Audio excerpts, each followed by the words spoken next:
HRDC Sambalpur University. The first one we had on MOOCs, and the second one on ethics. And this is the third webinar in the series on one of the very important topics, that is language, teaching language through literature. We have with us the Vice Chancellor of Sambalpur University as the chief guest of this webinar, Professor Sanjiv Mittal sir. As a chief guest, we have the Registrar of the University, Dr.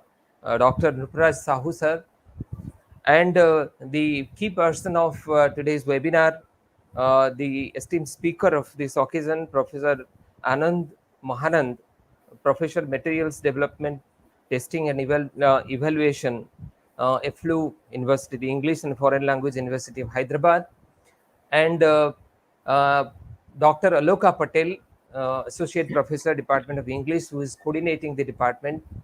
We have the Program Coordinator of HRDC, Dr. Nabakrushna Behera, and all the colleagues of the Department of Language and Literature in English, Oriya, and all other who are participating this webinar on YouTube.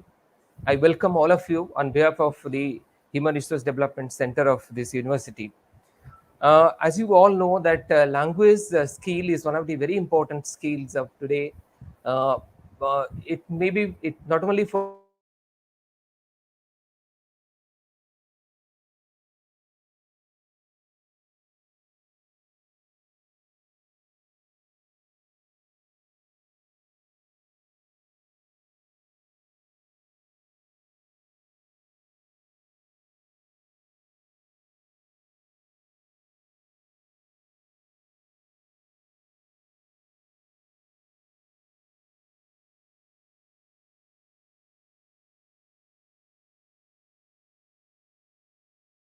maybe a business, it may be personal communication, it may be society, it may be culture.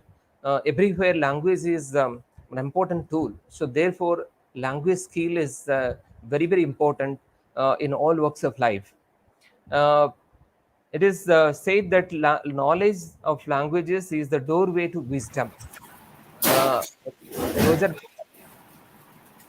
this quotation itself speaks to that how important language is. And language and literature are very closely related, integrated together.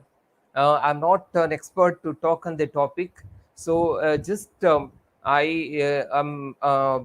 excited to speak that in this occasion, that the great poet Gangadhar Meher, who once had said that Uchcho heba pai karo jebe asa, Uchcho karo age nijo matrubhasha. So it is language which plays very important role in order to communicate, and so in teaching and learning process. Now there are a lot of development in the teaching and learning process.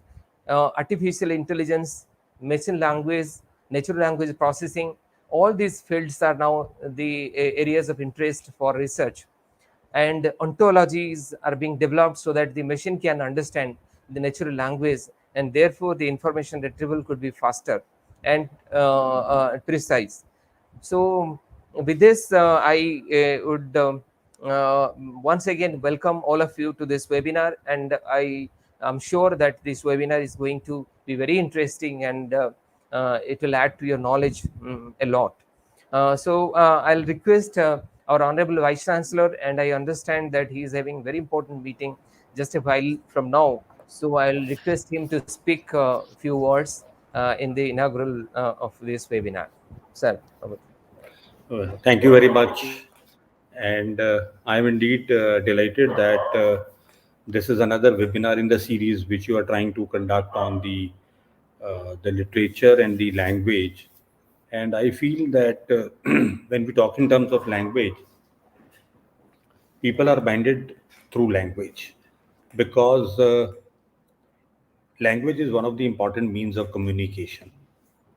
And if we really have to develop relationships among the people, I think those relationships are based on what? On communication, which is again based on the language that we are trying to use. Language importance can be understood from the very thing that we are trying to look in for, that if the language is appropriate, I think we are in a position to make the recipient understand what we want to say. And I think that is one of the very important role that a communicator needs to have. That maybe the communicator may only know one language, but then that is not important. What is more important is that the communicator should understand that what the recipient tries to understand. Let's say, for example, I am a professor, I want to take a class over here, then I have to understand who is my audience. And if the audience are the people from Odisha, then I think I have to really ask them before I start communicating or before I start using any language, that what are the languages in which they are comfortable. If they say that they are comfortable in Odia language and I do not know the Odia language, I think it is important for me to have an interpreter, so that at least whatever I say, that can be converted into what? Into the language of the recipient. We had already seen that whenever Honorable Prime Minister has gone to address the United Nations a few days back, so he was talking in Hindi, because that was what we can say the national language of our country. But basically, the people who were sitting out over there, they were not in a position to understand in Hindi language. So whatever he was communicating was automatically being translated into what? Into the languages of the recipients, and that is how exactly whatever message he wanted to convey was in a position to be, sent to whom? To the recipients. So what I personally feel is that these types of webinars which are being conducted either on literature or on language, I think these are a part of communicative English, or what we can say communicative language. And this is very, very important, friends. I have seen in my life, traveling almost 40 years of journey, that when we are trying to interact with the students, we are really finding that their language is very poor, whether it is a written language or it is what we are talking in terms of oral language. Maybe they are very comfortable in terms of their the place of birth language, but then I think we not have to only understand the place of birth language, but we have to understand what we are talking in terms of language of the country or language of the world. And friends, it has been already communicated and understood by the world that the first language which is spoken anywhere in the world is English. So I think this webinar, which is being organized by HRDC and in collaboration with Department of English, definitely is going to be of great help to all these participants to understand the importance of literature and language, and specifically the English language. When I talk to the students and they come to me and they say, "Sir, हमारी fees माफ कर दो, kindly help us to get the exemption of fees." So just I ask them, okay, fine, give me an application. And friends, this is a fact which I'm trying to say. The students, they tell me, sir, application भी आप ही लिख लीजिए, मैं तो सिर्फ sign ही कर दूंगा या मैं साइन कर दूंगी. So that is how exactly we are so much ignorant in terms of what? Understanding the importance of this particular, field, that is what we are talking in terms of English or the language that we are trying to try to talk today. So I'm really thankful to the resource person who has consented to basically address the participants. My thanks are due to the director HRDC, because to organize any such type of webinars, it is not that easy. A lot of time and effort is involved. And I'm always finding that besides his busy schedule and lot of work which I keep on assigning him, still he comes out of that and try to find some time to organize these types of programs. I find my HOD English, I'm finding my registrar. I'm really thankful to all of them to basically find some time to basically come over here to address the gathering who is attending this type of a webinar. And I hope that the deliberations which are going to be there today by the resource person is definitely going to add to the pool of knowledge, and it is going to be welcomed by the participants. So with these few words, I will like to take leave, and with the request that these types of webinars should continue, because updation of knowledge, updation of whatever field we belong to is very, very important. Like I was really happy to understand that Professor Bulu Maharana was talking in terms of the new type of machine language that we are trying to talk in terms of.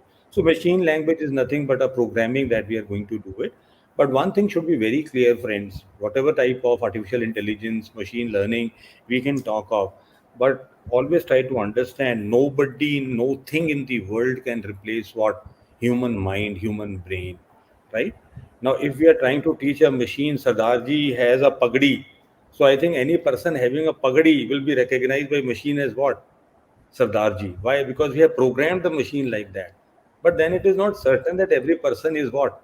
Is a Sardarji wearing a turban. So this is what is the limitation of what? Of a machine learning. Because we have to program. We basically tell the machine that this is how exactly they have to identify certain thing. But then human brain, human being cannot be substituted. Maybe there is a lot of technology these days, but can we think in terms of bypassing the professors in the classes? It is not possible, friends. For that particular reason, friends, I think nobody could basically create blood in the world. I think everything could have been created, but nobody could create what? The blood which is there in the human body, right? So this is what we are trying to talk in terms of limitations of science.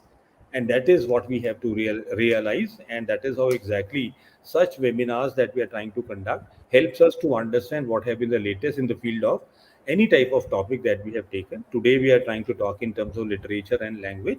And I hope that the resource person is so much experienced that he is definitely going to basically give lot of new learnings to whom, to all the participants, and that is how exactly university as a whole will be benefited. Thank you once again for inviting Thank me you. out over here. Thank you, sir. Thank you so much. Thank you for sparing some time, sir, and sharing your thought with us. Now we have our registrar, Dr. Nruparaj Sahu, sir. By profession, he is an administrative officer, mm, but by heart, he is a literary person, loving to write. He has written many books in Oriya language, and he himself is a writer. I request him to add to this webinar and to speak a few words in this occasion. Thank you so much, Professor Maharana, Director HRDC, the Honorable Speaker of the Day, Professor Anand Mahanand, another eminent guest of the day, Dr. Aloka Patel, Associate Professor of English Department, Mr. Behera, Program Coordinator, the participants and the audience who are here today to witness the webinar. It's definitely a great opportunity on my part to be here in this webinar with all of you. The point of the discussion today is teaching language through literature. To my mind, and so far my experience and knowledge goes, there are many methods, many medias for teaching of languages.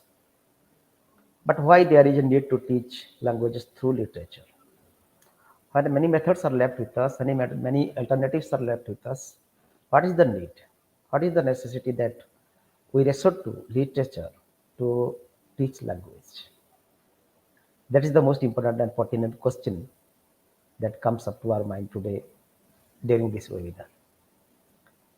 As a language and literature, actually, we can't divide them. They are not separate identity. But literature, to me, it comes first than the language. Of course, to many of us, language is the first comer. Language comes first. We learn language, then only we can speak, then only we can understand, we can listen, we can read, etc., etc. But if at all you see the origin of the human civilization and human culture, actually it was literature first that came to the human mind, and then only language was there. But the different genres of language, the different complications and intricacies of the language that developed much later on than the literature. So, if at all we resort to literature while teaching languages, there are many advantages. Let me relate one personal experience here on this occasion. 2 years back in the year 2019, I had been to Ho Chi Minh, Vietnam to attend a seminar there. And I was taking snacks in a hotel. And there was a Odia man singing Jare Vasi Vasija. I didn't know him. I had no idea about him. But after listening the song from him, I knew that he's an Odia. So I asked him, and he identified himself that he was a man from Jashpur area. So he was resorting to literature there. He was expressing his literature there, but his language could be known. So literature can identify you. Literature can take you to hate, where you can recognize the language in a better manner. You can understand the language in a better manner. And because literature has in itself a kind of universality, it has a universal human approach. It touches your heart. Literature is the reflection of society, it's the reflection of human life, it's the reflection of almost all the human experiences, uh, through which we it becomes very easy for all of us to understand the language, to identify the languages, and to understand the different aspects of the languages. For example, if you read literature, if you listen literature, if you write literature, if you are able to understand literature, the language parts automatically comes up to you. It comes to you, and you can understand without understanding the intricacies of the languages also. Like when you are doing something with the computer, many of the computer workers now, they do not know many of these soft hard parts of the computer, many of the intricacies of the computer, but they are experts in computer. The reason is that they are acquainted, they practice, and they are very much experienced with that computer programming and all that, and they know many of the things of the computer to run the computer. And literature is like that. Language is like that. Once you are acquainted with the literature, once you read literature, once you listen literature, you are almost acquainted unconsciously or consciously with the language parts of the literature also. For example, story, poem. These are the most important genre, most important uh, uh, directions of the literature through which you can enter into the world of the languages. And the most important thing you know is while teaching short story, resorting to teaching of short story and poems in the class, maybe in the intermediate classes, maybe in the college classes, maybe in the primary school classes, it touches the emotion of the readers. It touches the emotion of the listeners, and it instigates, it enhances a kind of interest in the listeners. When you listen, well, I may be allowed to speak here, that suppose you are listening a song from Telugu, or if you are listening an English song, if you are listening a Tamil song, a Telugu song, you do not understand actually the language, but it touches you, because it is a kind of its rhythm, and it has a capacity to touch your heart. It touches your brain, it touches your heart. And you, if at all you do not understand also, you try to listen to those songs, because it has a touching aspect, it has a touching effect of its own, which can touch your heart and brain. And unconsciously, when you are acquainted, when you are experienced in studying literature, when you are teaching literature, consciously, unconsciously, a kind of a language expertise develops in you. And literature creates a universal, integrated whole in human beings, through which you are more acquainted with the universal activities, with the cultural aspects, the political, socio-economic aspects of the target language, that the language that you are going to be taught or you are going to listen.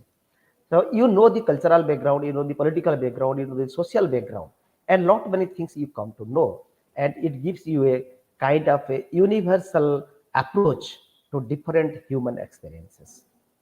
So, but and teaching language through literature, it makes the teaching of language very interesting. And those who are learning this, those who are listening this, they pay their attention in a much better manner. Let me tell you about the Canterbury Tales of Cheshire, which started, from which our English literature almost started. So we speak. Uh, it actually attracted the attention of the general public, because the way it was told, the way it was presented, it touched the people. So we still remember, we don't forget all those tales which had been taught long years ago. So this is an emotional touch. This is an emotional approach, which we remember for all times, to almost in our lifetime, and we generally do not forget that. So how to read, how to write, how to listen, how to practice the things, literature helps to learn all these aspects in a much better manner, to learn or to go towards the languages. So nothing more to tell. I will not tell much many things here. I am also not that expert so far this webinar is concerned, this topic is concerned, and I'm also waiting the speech of Professor Mahanand. So I will not stand between you and Professor Mahanand, you and Professor Mahanand and listeners. I thank you very much for giving me this opportunity or getting this chance to address all of you on this webinar. Thank you so much.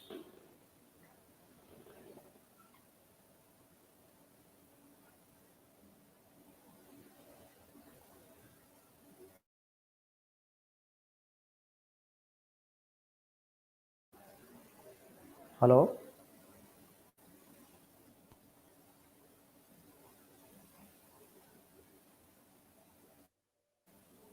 Am I audible? I have already closed my speech. Yes, sir, you are audible, sir. Okay. Oh, I have ended my speech, Jayant. Sir. Thank you, sir.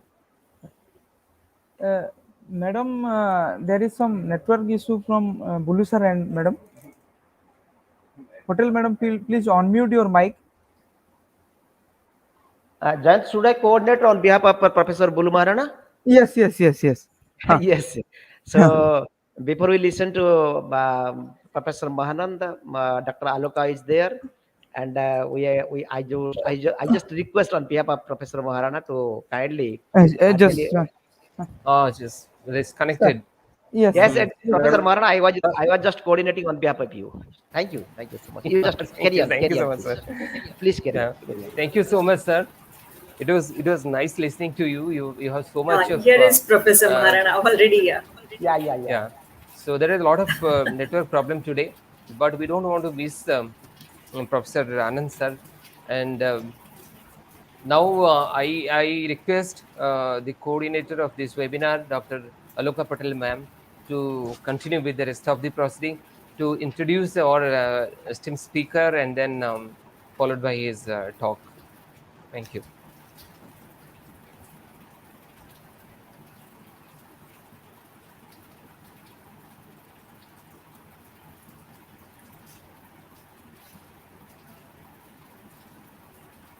Thank you, Professor Maharana. So, my regards to all of you. Namaskar. Esteemed Registrar, sir, our chief guest. Our chief guest is not here, so the guest of honor, our Registrar, Dr. Nruparaj Sahu.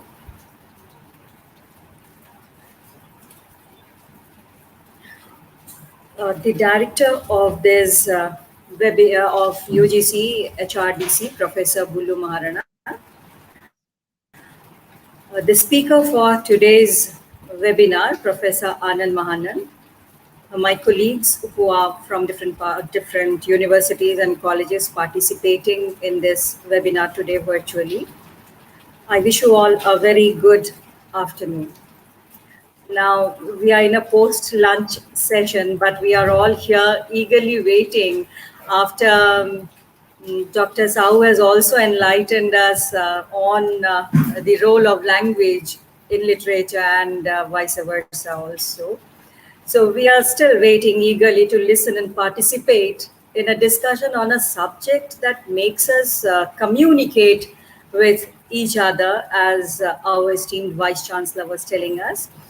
But we communicate today on a virtual platform, and the medium is, of course, language. And the language that I use even while I'm speaking to you now, that is English. The language that I use as a teacher of English literature in my classroom.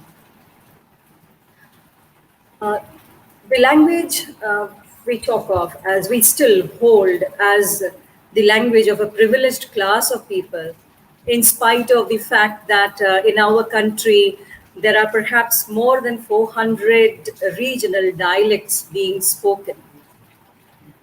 So, with this, while speculations on the consequences of English language teaching and English literary studies in the country continue in different circles like seminars or even in informal circles,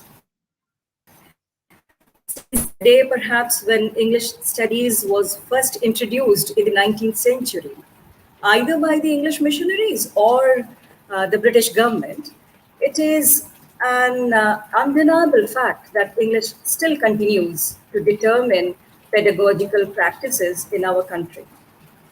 If at one time promoters of English education like Raja Ram Mohan Roy had thought of English as the key to all knowledge and hoped for progress through this language, for assurances of job for the Bengali middle class in the British administration, today the demands of a global, multicultural, multi-ethnic, capitalist world makes us conscious of the impossibility of forgetting English.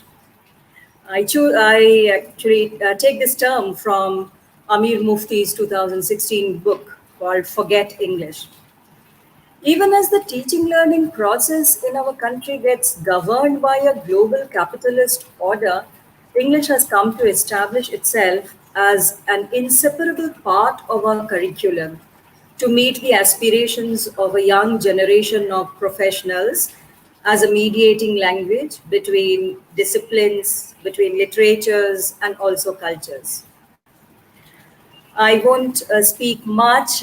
We couldn't have found a better speaker on the subject than a professor who develops materials for the study of this language. Certainly, no one would understand better the requirements of regional teachers and students of the English language than Professor Mahanand, someone who belongs to our part of the state. To introduce Dr. Mahanand, Dr. Anand Mahanand is professor in the Department of Materials Development, Testing and Evaluation, EFL University, Hyderabad. His research interests include materials development, literature and language interface, English for specific purposes, and folk and tribal literature. He has guided research in these areas and published extensively. Among his important books are English Through Folk Tales, Literature for Language Skills, English for Academic and Professional Skills, and Tribal Literature in India. He has developed materials for FLU, for IGNO, and for Dr. B.R. Ambedkar Open University, Hyderabad. He has also many translations to his credit, like he has translated Odia writers such as Pratibha Rai and Gopinath Mahanti. He has also translated from English to Odia of Ruskin Bond. He has also translated of short stories and 4 collections of folk tales. He is also the executive editor of Lok Ratna, an international online journal devoted to folklore, literature, language, and pedagogy. For today, Professor Mahanand will be speaking to us on the subject of teaching language through literature. And we are all eagerly waiting to hear you, sir. So I now request you to make your presentation. Thank you. Can you hear me? Am I audible? Yes, sir, you are audible, sir. Okay, good.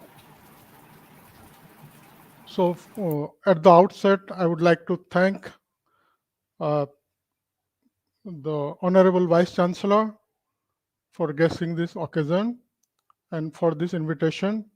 I also like to thank the Registrar, then the Director, HRDC, Coordinator of the program, Aloka Madam, and Program Coordinator, Dr. Behera, and the team of HRDC. Thank you very much. It is indeed an honor and privilege to be here as it was mentioned, I hail from this part of the country, and it's like homecoming for me, and it's like paying back. I grew up in Sambalpur as a student, so always it feels nice to be here. Professor Mittal and Professor Sahu have prepared the way for me, prepared the ground for me, and they have made my job easier. So it will be easier for me to speak on teaching language through literature. First, we'll have a look at a video that speaks about the origin of English in India. Yeah, I would request Mr. Sahu to.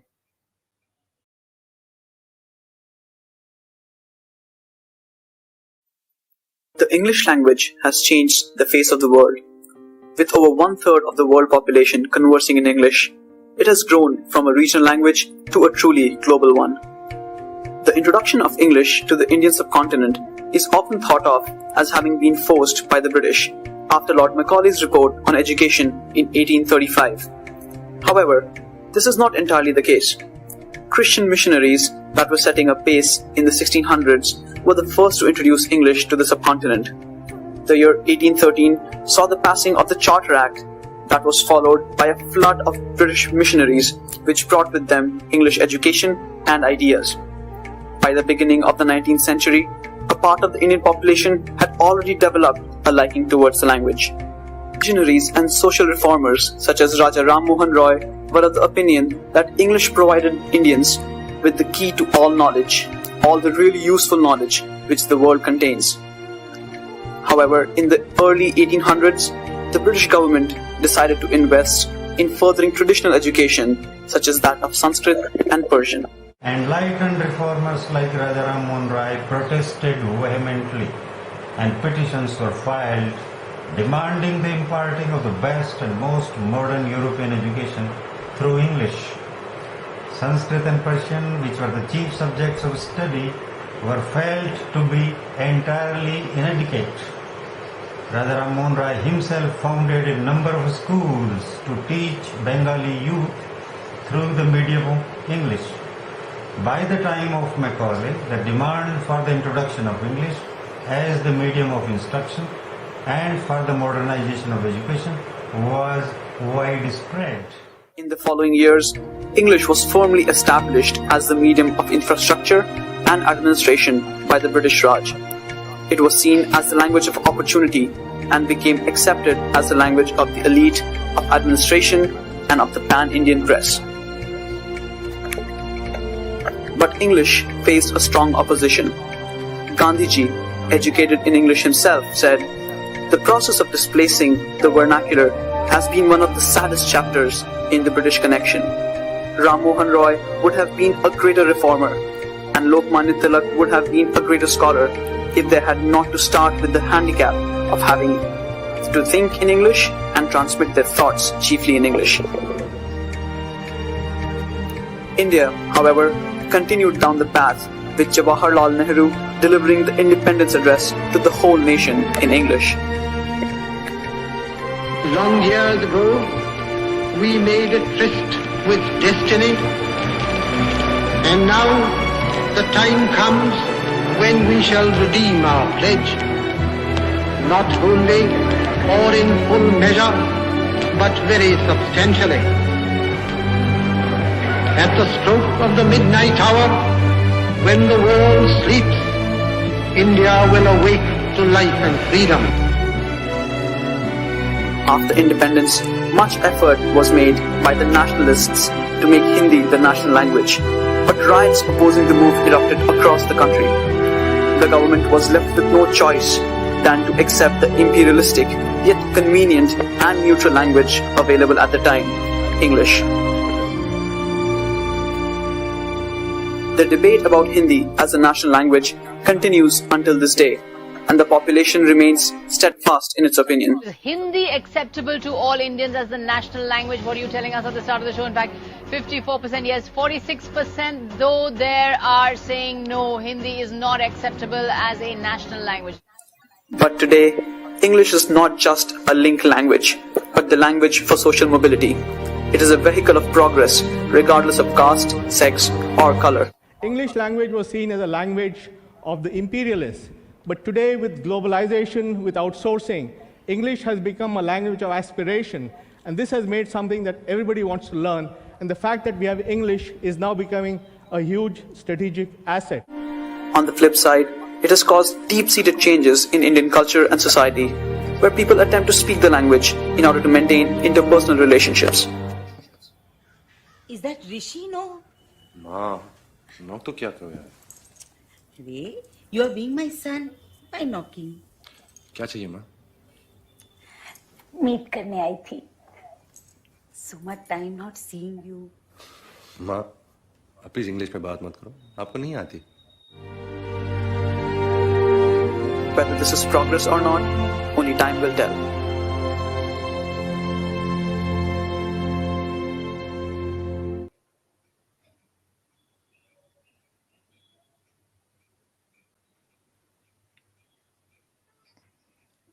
Yes. Thank you very much. I'll just set my slides.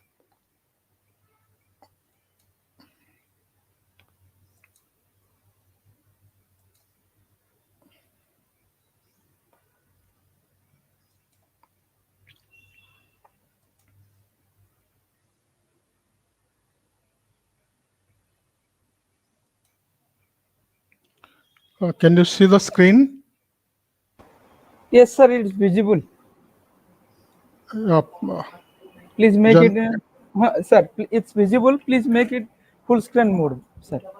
Full screen, okay. Yes. It is full screen only. Okay. Yes.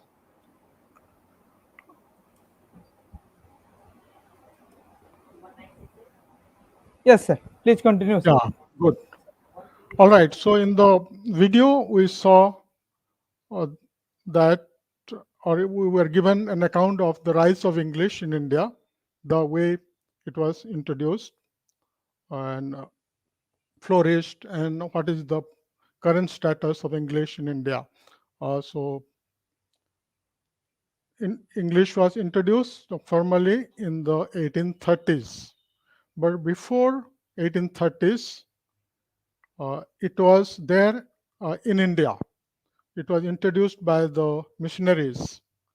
They used English for their evangelization process, evangelization activities.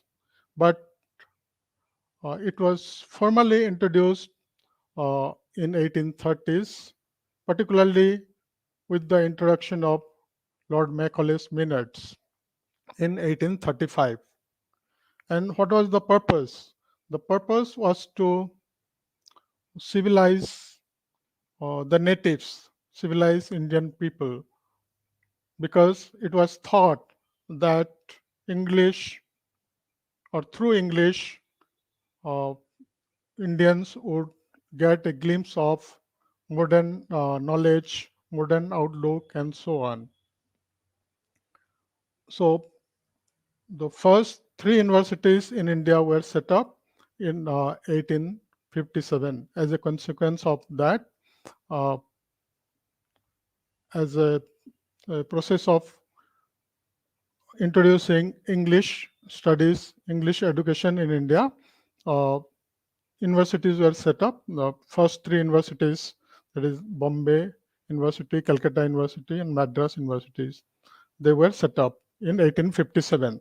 Then after that, many colleges came up. They were set up, and the purpose was to create a class of people.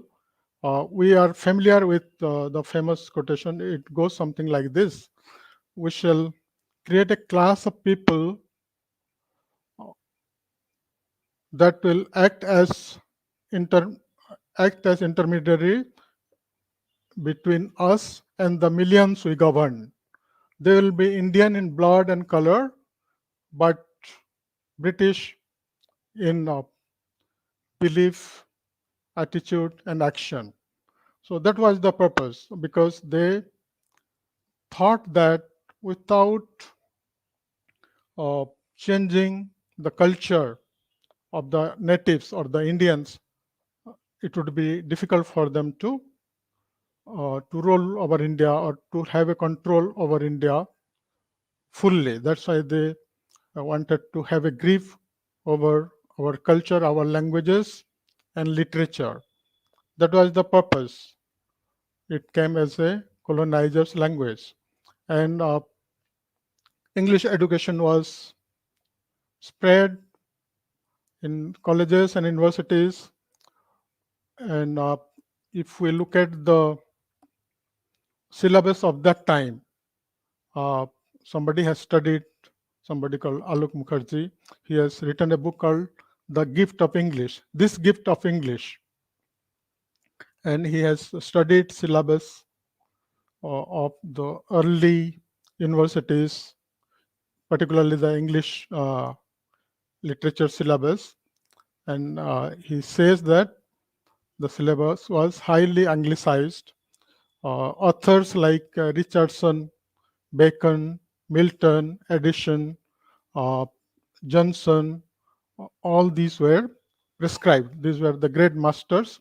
And there was no place for Indian writers at all, because the purpose was different, to create a class of people who would be helping the administration. And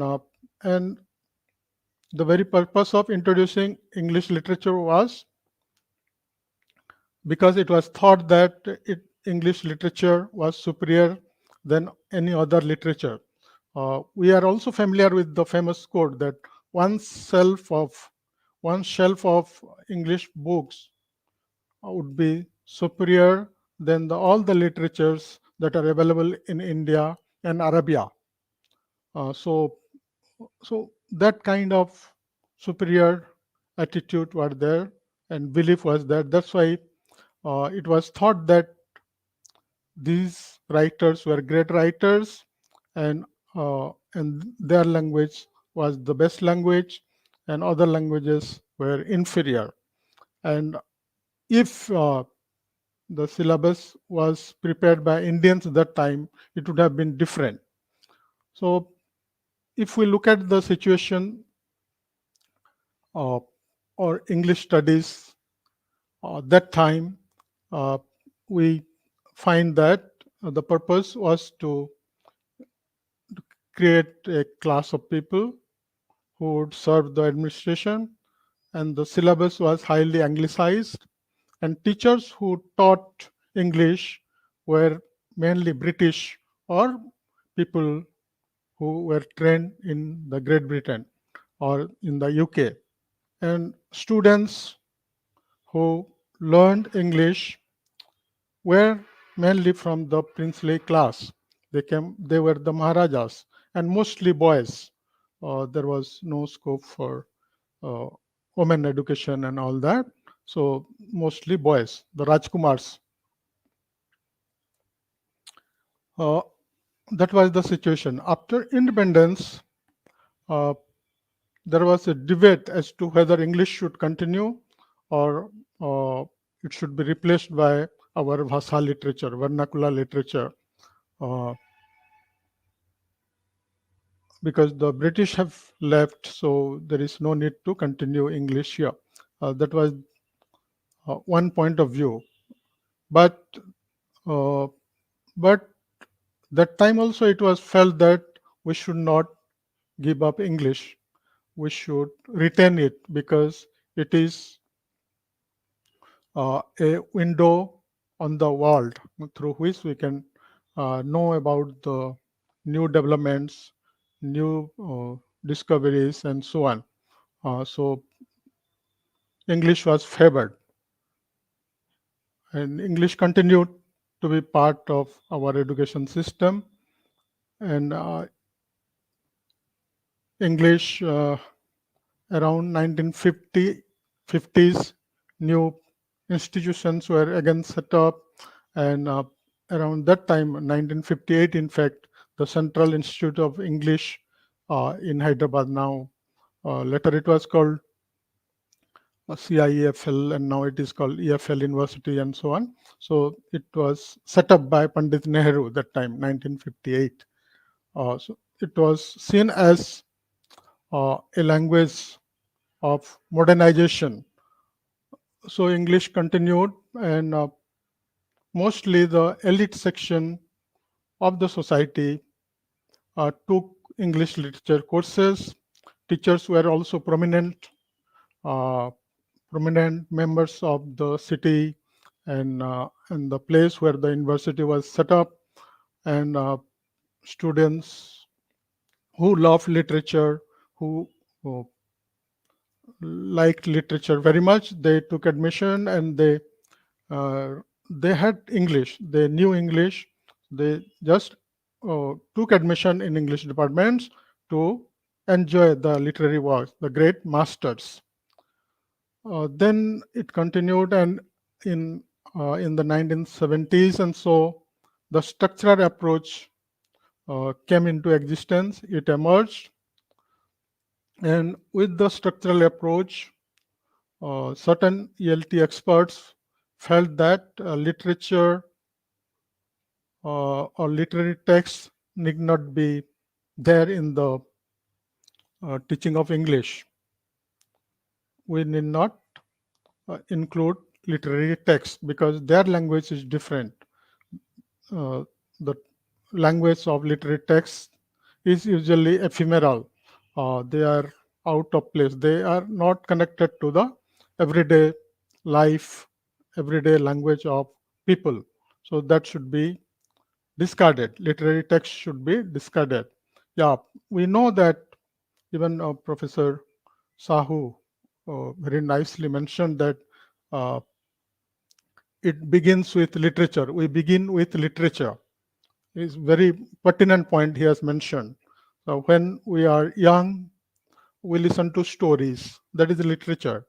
We listen to rhymes, songs. In schools, these are the inputs we get as part of our early education. Then we speak we in our own ways. That is language. Language comes later, literature comes first. And even in the olden days, classics were used to teach language.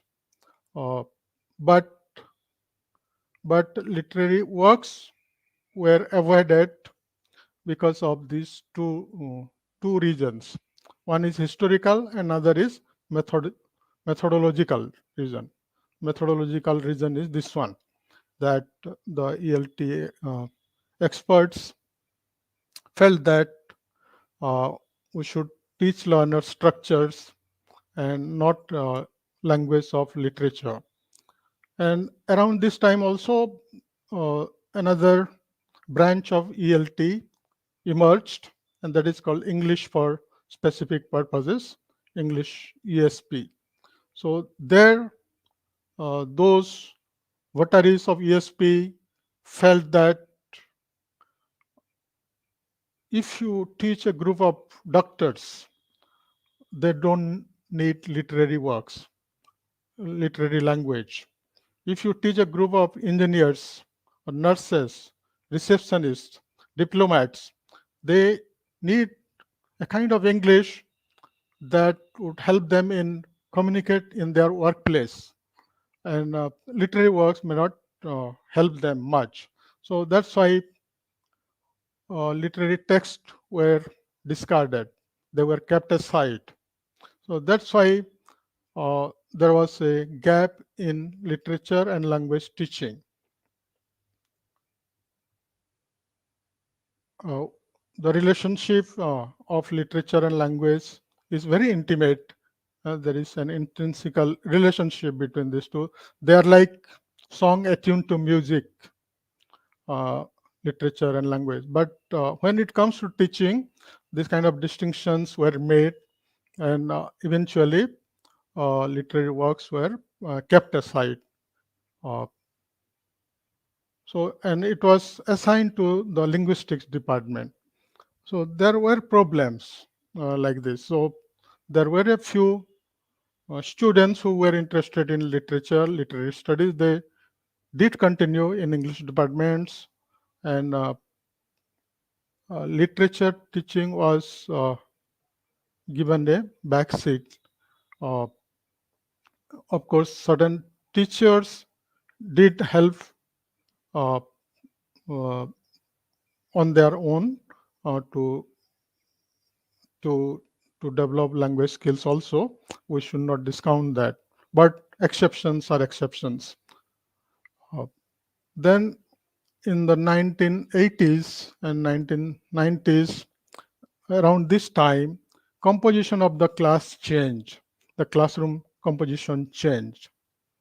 Here you find students coming from rural areas, from regional medium background, and from the underprivileged sections of society also.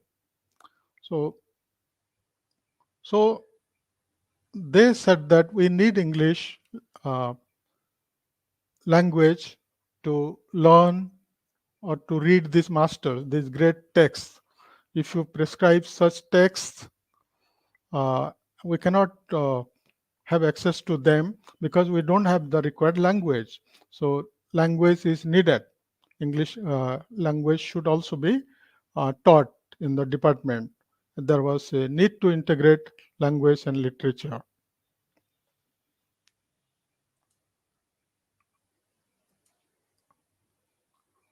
So there are efforts made to integrate, to include a language component in the literature syllabus also, and now also it is needed because language has to be there to enable students to develop language skills and also read the masters and do well in their career, in their academic life. And that's why there are three levels at which we should work to integrate this, to integrate language and literature teaching. One is at the syllabus level, and two is in the at the methods level, in the teaching level, and third one will be the at the assessment level. At three levels this can be done, and we'll look at this in detail now. We shall look at the syllabus level. At the syllabus level, what should be done? At the syllabus level, we should make our syllabus inclusive, and we should also decolonize it. It sounds a bit funny. You teach English, but you say decolonize English. Professor Krishnaswamy uses this term, but we are not talking about decolonizing English language, but you have to decolonize teaching of English. You have to include things that will make the syllabus inclusive. So a balanced view of that will be to have an inclusive syllabus. Don't discard British literature altogether. Some people feel that Shakespeare is not needed. No, Shakespeare is also needed. But along with British literature, American literature, an ideal syllabus for MA English, this is my view, should be having all these components. It should have British literature, American literature, Commonwealth or post-colonial literature. We don't use the term Commonwealth nowadays.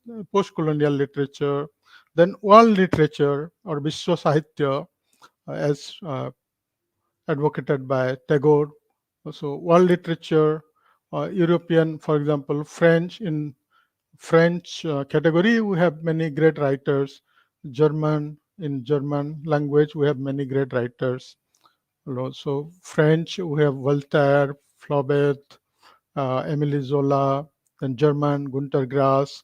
Then there are good writings coming from Sri Lanka, Japanese, then Indian literature in English translation, and Indian English literature, and so on. Then literature of the diaspora, we are getting wonderful pieces from the diaspora, and that should be also included. The Sanskrit classics should be included, Indian poetics and the translated works of Kalidasa and so on. The new literatures in English, new literatures is a vast body of literature known as Dalit literature, tribal literature, folk literature, and oral narratives. Oral narratives. Oral narratives are the mother of all literatures because they are the source for all literary works. Chaucer wrote Canterbury Tales. He borrowed a lot of things from Decameron, Boccaccio's Decameron, and Boccaccio borrowed a lot of things from folk tales and fairy tales, that is oral narratives. So even if you look at our Indian tradition, the Ramayana, Mahabharata, Veda, before they were codified, they were written, they were in oral form. They were in oral form.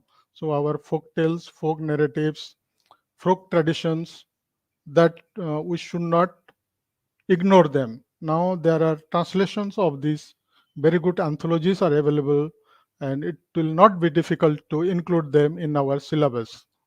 Then component of language should also be included because learners need to learn language. They need to learn to speak, to write, and all. So structure of modern English or English for academic purposes, such courses should be included. So at the syllabus level, we have to revamp our syllabus. And in some places, this has been done, but I don't know, not in all places, I must say. Then at the methods level, also at the teaching level, we should make our class interactive, make students speak in the class. Lecture method is fine, but after 15 minutes or so, let the students respond, give them opportunity to speak. Students should get opportunity to speak in the class.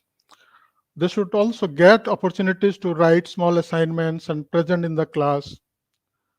So we should give them small translation and summarizing activities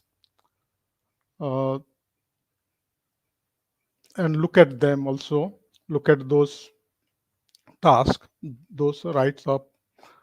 Then in our class, we can decide together along with the students. So let's say that we will be reading 10 novels in this semester from outside the syllabus. Whatever novels are there or texts are there as part of syllabus, that is fine. But outside the syllabus, there are wonderful texts, novels, and so on. Let us read them.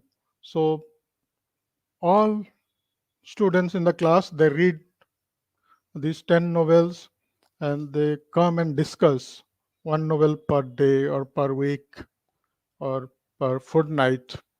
And when somebody makes a presentation, everybody should have read the novel and they should also contribute. So this kind of extensive reading will help. Then there could be role plays, debate, group activities, and so on, so that through these they will use English to speak, to write, to plan, and to demonstrate, to exhibit.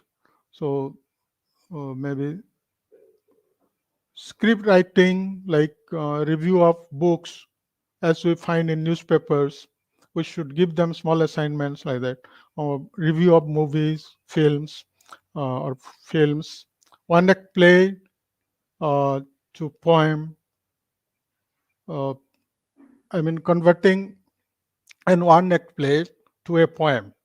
That kind of activities could be given because our students are talented. They can write poems. They exceptional talent. They can write one act play, and there are also one act plays. Many of them. Tagore's plays are there. So and other playwrights play can be uh, converted into poems and so on. Films, there should be discussion on films and on different genres. So there could also be given assignments to interview people, artists, displaced people, parents, and so on. So these are the activities that are possible at the method level. And one of the activities would be using parallel text. Using parallel text. So I'll be talking about this in detail today. What are parallel texts? How can they be used? Then what are the advantages of using them and all? We'll discuss that. So at the evaluation level or assessment level, we have the freedom as part of our internal assessment. So we should give them writing assignments, look at their assignments, then make them present in the class, and that helps a lot. That really helps a lot. We all have grown up like that. In the beginning, we were not able to present anything, but we are encouraged, and it was necessary, and now we are comfortable to give presentations. Projects and portfolios. Viva was even small interviews, like somebody has done an assignment, you interview that candidate. Yeah, you have written like this, why you have written like this. So that kind of one-to-one interview can be done. Then projects could be given to students. They will come up with projects, and when we give them projects, they feel that they are doing something creative, that is something of their own. So they have a sense of achievement.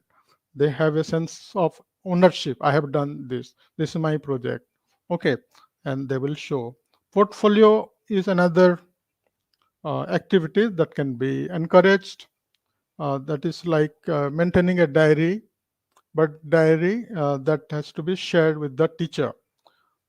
Suppose there is a seminar or workshop in the class or presentation in the class, and the student writes what happened, gives his impression or her impression, and so on, and he or she shares it with the teacher, and teacher gives comments in that. This is a good exercise, good effort. It will help, but it requires our time. So language component should be given emphasis, and because it helps to understand text better. It has a major role. Here I would like to give 3 examples how language helps us to understand a text. Take this example from Dickens' Bleak House. Bleak House. And here, this is a description of fog. The second paragraph of the first chapter talks about, is like this: fog everywhere, fog of the river where it flows among the green heights and meadows. Fog. So fog, the word fog has been used as a symbol, and it shows, or it represents some kind of obstacles in the legal system. Somebody, as we know in the text, somebody has written a confusing will, and people find it difficult to interpret, and the family has to fight a legal battle. They have to run from pillar to post to get their dues, but they fail. So it is talking about obstacles in the process of getting justice. So folk creates obstacle. Folk is a hurdle, and it is pervasive everywhere. It's a destructive power.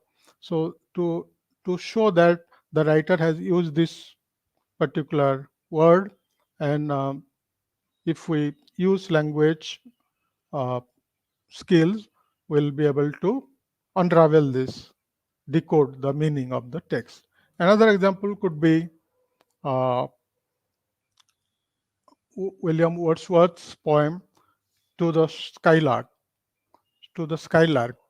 And here I have put some words in bold. The poet uses these words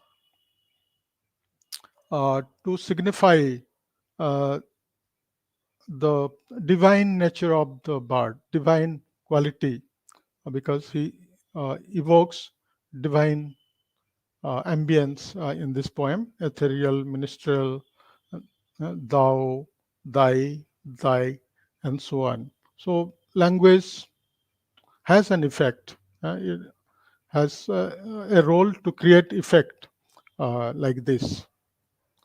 Another very good example could be this one, Mark Twain's Huckleberry Finn. Here, the writer uses another kind of language, another type of language, non-British dialects of Missouri, Negro, the backwoods. So different varieties of language the writer has used, or the novelist has used, to make fun of or to satirize the aristocratic southern states, their gentile tradition. Uh, and there are so many languages, or as Bakhtin mentions, heteroglyphia against the dominant language of power. Huck also rejects attempts to Miss Watson and Widow Douglas's attempt to civilize him, uh, and he writes civilize like this. So he doesn't understand their language of prayers and providence. So their hypocrisy and all those bad qualities the writer presents through language, through the play of language. As one critic says, Huckleberry Finn is about body of language and language of the body. Okay, so using parallel text, we shall go back to one strategy of teaching, that is using parallel text to use learners' first language in teaching English. Look at the concept first. Let us understand the concept. What is a parallel text, and what are the theoretical inputs that support use of parallel text? These are the things we'll be discussing now. And ways of using parallel text. Then I have done a small study to use parallel text. I would like to report that study, and what are the ways of using parallel text in the classroom. I'll be also demonstrating some ways, suggesting some ways to use parallel text. So the title or the concept, what is a parallel text? A text placed alongside its translation is called parallel text. These two texts are parallel texts. For example, K. Sachidanandan, the Malayalam writer, has written a poem called Hiroshima Ude Urma. Hiroshima Ude Urma. So that has been translated as Hiroshima Remembered. So both texts are used parallelly. We can make use of them, make students compare them, and write and speak about them. So that is an example of parallel text. Then T.S. Eliot's poem The Wasteland has been translated as Poda Bhui by Gyanendra Verma, and that is available in Odia. In Telugu also it has been translated. Uh, so that is another example. The text in the same language but on the same theme. Same language but on the same theme. If you take these two novels, The Coral Island and Lord of the Flies, Coral Island, which was published in 1931 by R.M. Ballantyne, that's a children's story, they say, but it has many issues. Even it is applicable to adults also. Then Lord of the Flies, that was published after the World War II, and that was in 1954. So both of them are stories, or they represent stories of similar kind. In Coral Island also, we see that a group of boys, 3 boys to be specific, they are dropped in an island and they struggle to survive there. In William Golding's Lord of the Flies also, we find a group of boys who are dropped on an island, and they survive there, they struggle to survive there. And it is a very problematic novel, very complex novel. It has many dimensions and one can interpret in so many different ways. A lot of things are there. That is the greatness of a good text. And these two can be compared because both of them have identical theme. They are in the same language, but theme are also same. And but there are issues that can be talked about, that can be written about. Then William Blake's poem London and Samuel Johnson's poem London. Samuel Johnson also had written a poem called London. London, as the Wikipedia says, there are about 72 poems, or more than 1,000 poems on London.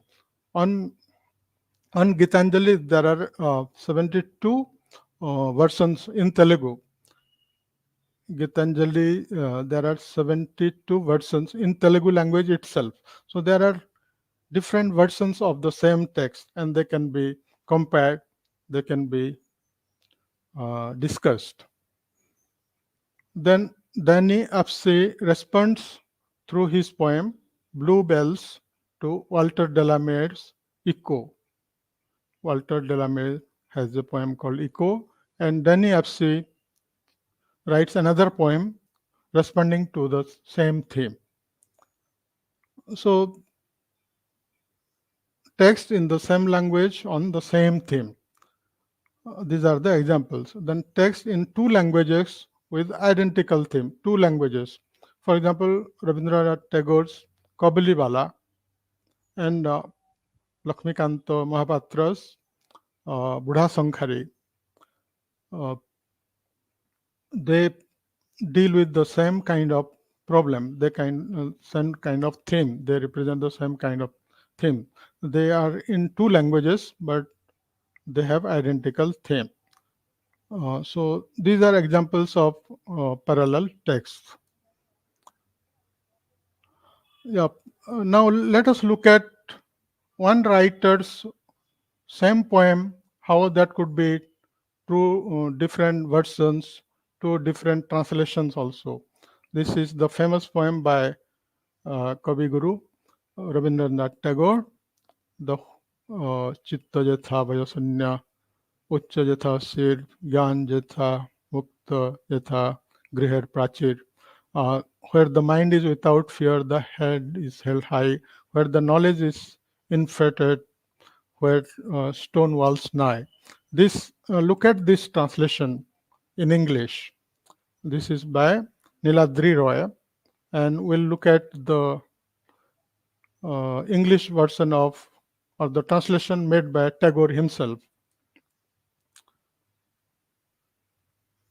This is Tagore's own translation, and this is so simple and so pleasant to read, and we are familiar with this.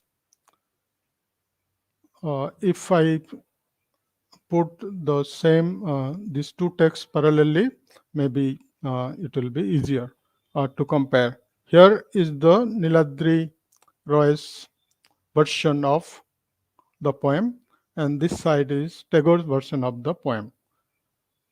Let us look at the two lines here. Where the mind is without fear, the head held high. The head held high, where knowledge is unfettered, where stone walls nigh. Tagore says, where the mind is without fear and the head is held high, where knowledge is free, where the world has not been broken up into fragments, and so on. So even in the English versions, we can find difference. That means there is a lot of things to talk, a lot of things to discuss. Why this translator is using this way, and why Tagore is using this way, and so on. Then another example is this one. It is a poem by W.E. Yeats. It is about old age. It is called When You Are Old.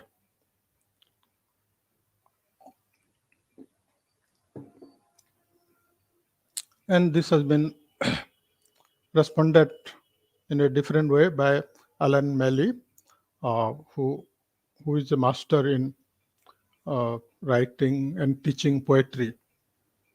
Where you are old and grey and full of sleep, and nodding by the fire, take down this book and slowly read and dream the soft look your eye has once, and their shadow deep. How many loved your moments of glad grace, and loved your breath, beauty with love, false or true, but one man loved the pilgrim soul in you, and loved the sorrows of your changing face, and bending down beside the glowing bars, murmur a little sadly how love fled and paced upon the mountains overhead, and hid his face amid crowd of stars. This poem has been written in a different way by Alan Malley. He calls it When I Am Old and When I Am Old. When I am old and grey and full of death, caress me still, and with your breath assure me that I live. Despite all proof of imminent collapse, contrive to bring relief through your belief in permanence of a kind, perhaps. When winter's light pales down the dark and cold and void, let us be gay in living. What we can't avoid, let death be sure, we will not let him message down his throat. So we can give our learners different questions, and the questions are here. In terms of theme, what is the theme of these two poems? I am not asking questions now, but we can reflect on this. We can think of our own. Then vocabulary. Yeah, in theme for theme, we ask them what is the theme of these two poems, in what way two poems are similar or different. Then in terms of vocabulary, are there identical words? Are there any synonyms? Any word belonging to the same lexical family? Are there any resemblances in grammatical patterns or forms? tense, use of imperative, rhetorical questions, and so on. If you look at the form, do the poems have the same number of lines? Do these poems have the same rhythm? Do the poems have identical message? Who is speaking to who? So all these questions will help learners to think and read the poems and discuss, and that will be helpful for them, or that will make language development possible.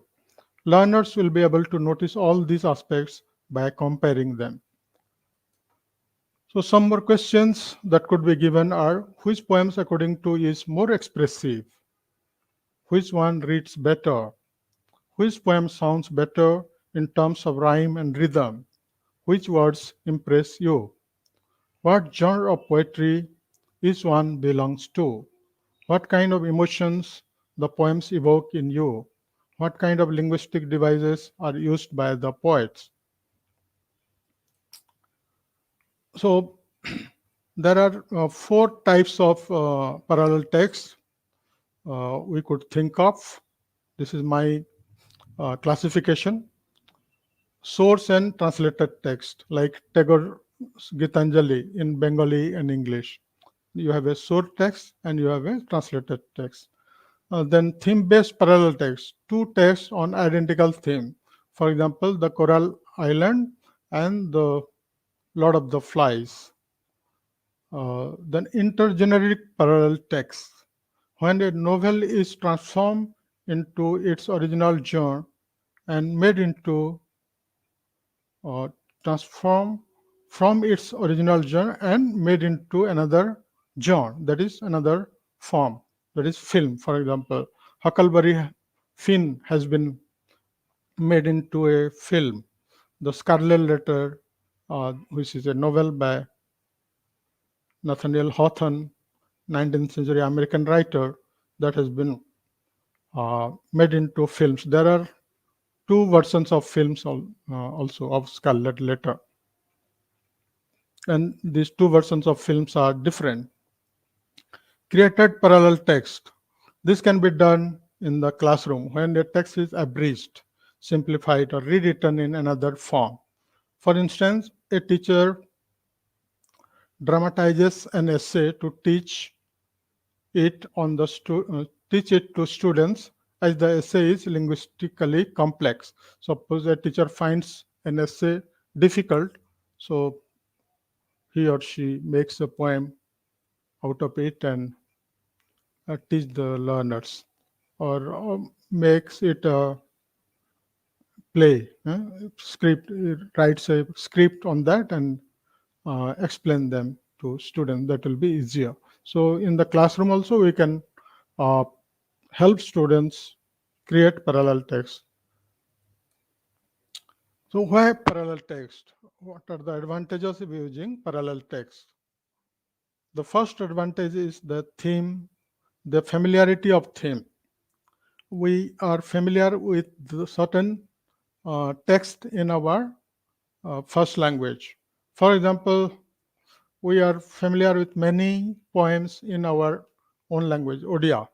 Nirbasitara Vilapa, Bandira Swadesh Chinta, Santha Kavi Bhima Bhai, Rankara Smruti Chintamani, Gangadhar Meher Tapaswini ରୁ ଆସିଥିବା ଆଶ୍ରମ ପ୍ରଭାତ, Kuntala Kumari Sawat, Vishwarupa or Prema Swarupa. Such poems are very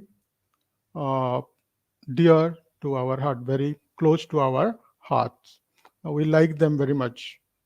Nirbasitara Bilapa, I am sure many of the members here present can just sing, just recite from the beginning to the end.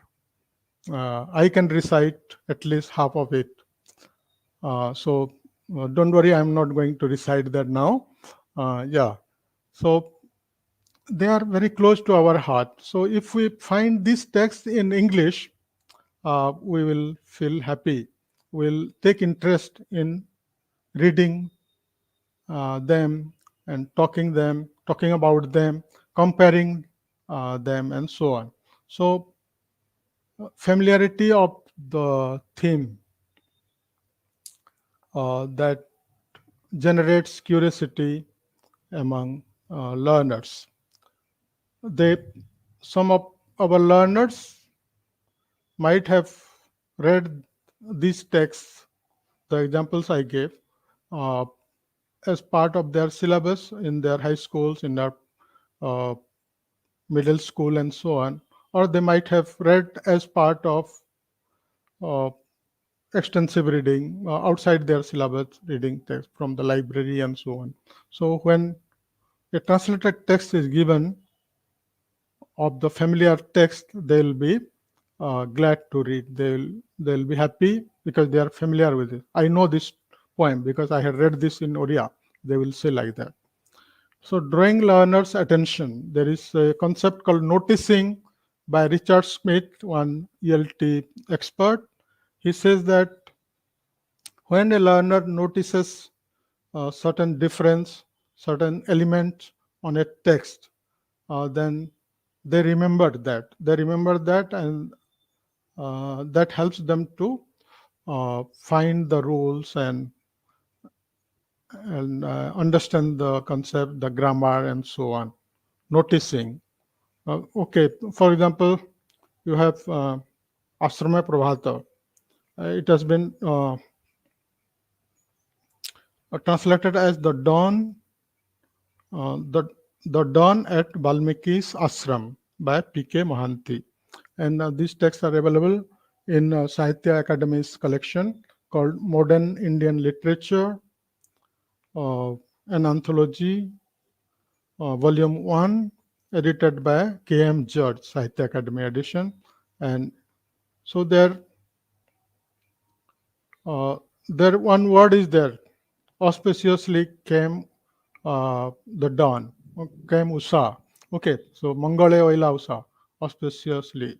Right, okay, this is Mangale means auspiciously. All right, so that kind of attention, noticing learners get. Our structure in mother tongue will be different from that the structure of English language. So, okay, this happens like this in Odia, and this happens like this in English. So that kind of realization, noticing, helps learner to understand concepts and grammar of the language. That's what Richard Smith says. He has written a whole paper on that. Then another L1, that is learner's first language text, as a reference material. It acts as a reference material, the text in the first language. For example, Poda Bhui, that is English Odia translation of T.S. Eliot's The Wasteland. When you read The Wasteland, it is such a complex text. You find it difficult. MA students will find that very, very difficult. But if Odia translation is available, if they read that in Odia and read the same text in English, they will find it easier to understand. Okay, so L1 becomes a reference material. It will serve like a dictionary. A lot of words they will find there, also concepts and everything. Yes. So self-reading. I would also like to mention here that in certain places, there are attempts. For example, in Azim Premji University, teachers felt that students found it difficult to read literary theory in English. So what they have done, they translated literary theories of major theorists into the learner's mother tongue, let's say to Kannada or to Telugu or to Hindi and ODI and so on. So if Descartes' texts are translated into ODI, learners will of course find it easy to understand and, than reading that in English. Okay, so Derrida or Foucault, those such attempts are made by teachers also, because teachers realize that it should be done. That's why perhaps many students prefer to read guidebooks, key books. We blame them, but something is written in Odia language there, so they find it easy to read and understand. We should facilitate that kind of thing. Yeah, English translation means Odia translation could be made available. I'm not proposing that all of us should write guidebooks. Yeah, so more difficult texts can be introduced to the learners. As Stephen Krashen says, they are challenging texts, compelling texts. Could be used if a parallel text is or translation, another version is available to them. So even if the text is a bit higher level, at the higher level, we can teach learners. Even if it is challenging, through translation, through simplification and all, it is possible to teach them. Then using parallel text is beneficial for ESL learners. ESL learners, English is used as a second language. Our learners most of our learners have their own languages. Very few will not know their mother tongue, but most of them know their mother tongue. So if we make them available such text, they will benefit out of it. Association of ideas. This is an interesting concept. When we read a text or try to understand a text, we read that by associating ideas. For example, when I was in Hyderabad, a lot of people from other places were also there. So they used to ask me, "Where are you from?" If I say I'm from Sambalpur, they won't remember. They won't figure out. But if I say I'm from Sambalpur, Sambalpur, that is near Hirakud Dam. Then, oh, Hirakud Dam, everybody knows Hirakud Dam. Or Sambalpur, Sambalpuri saris and things like that. So they associate things to remember things, to understand things. So this is just a very trivial example, but in literary studies also it can be used. For example, we have this concept called stanza in poem. Stanza. And that is called chanda in Odia. And in Hindi it is called chand. So if the child knows what is a chand in Hindi or what is chanda in Odia, then you need not explain the entire definition to the child, to the learner. I mean, that is already there. So it will be like this. So that they associate that. So parallel text will help them to understand such concept by associating things. Association of ideas is a strategy to read. Professor Tiku used to give an example. He wanted to make somebody remember the meaning of decoration. Decoration. So he associated that with one Hindi word, decoration. Decoration means see how it is uh, uh, what to call it, decorated, how it is showing off, or it is projecting itself. Okay. how it has been done. Okay, decoration. So association of ideas. Then facilitates multiple reading.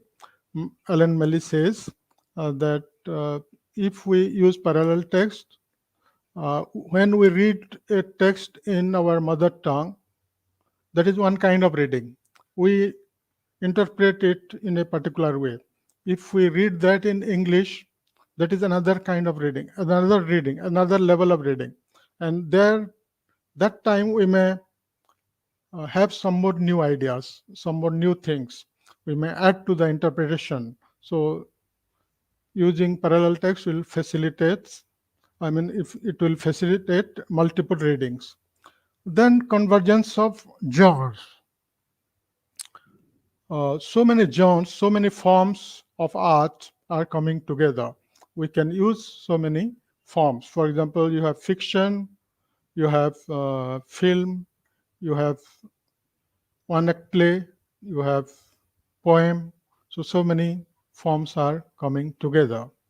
Then parallel text also promotes bilingual education. Nowadays, many people say that English is needed, okay, fine, but our mother tongue is also needed. Mother tongue is also needed. So,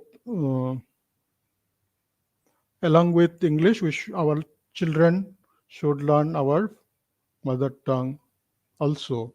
Okay, our language, Indian languages also. So, if such strategies are used, then both languages can be taken care of, both languages can be learned, both are needed. So there are many theorists who have advocated this use of first language. Jim Cummins says that bilingual approach helps learners uphold their mother tongue. By using bilingual method, we are also taking care of child's first language or the learner's first language, mother tongue. Carlos Ovando says, students benefit from multiple languages and cultures. If learners are exposed to different cultures, different languages, their worldview will change. Their outlook will change. Their outlook towards other culture, other languages will change. They will respect the other. They will respect identities of other, and so on. And language is not only for communication, it is also for, it also shapes our identity. It also shapes our worldview and attitude. So if learners use different languages, they understand different people, they respect other identities. Dick Stein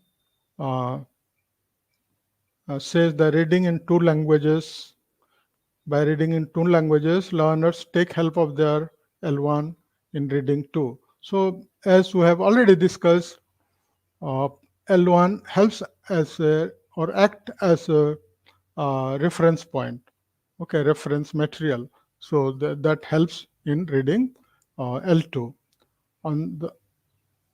On the use of parallel text, Coley and Slater say that a book's theme can be examined through medium of other sources. A book's themes can be examined through medium of other sources. There are, for example, we have William Golding's The Lord of the Flies. And to understand this text, this is about the Second World War and its effects, and about human beings, how human beings try to organize themselves and they fight for leadership and things like that. And that is talking about the Second World War. So unless we read a little bit of history about Second World War, the Second World War, will not be able to understand it properly. So reading about the Second World War will help. So we have to go to different sources. So and that is why we have to read different texts. Then in their position paper on English, 2006, Amrita Valli and others, they say that ways need to be explored to read parallel text in their original languages. So parallel text should be used in their original languages, yeah, and also in English translations. Okay, so there are many publishing houses and all. For example, NBT, I will show one picture on that. And texts are available thanks to them, and we should encourage learners to compare them.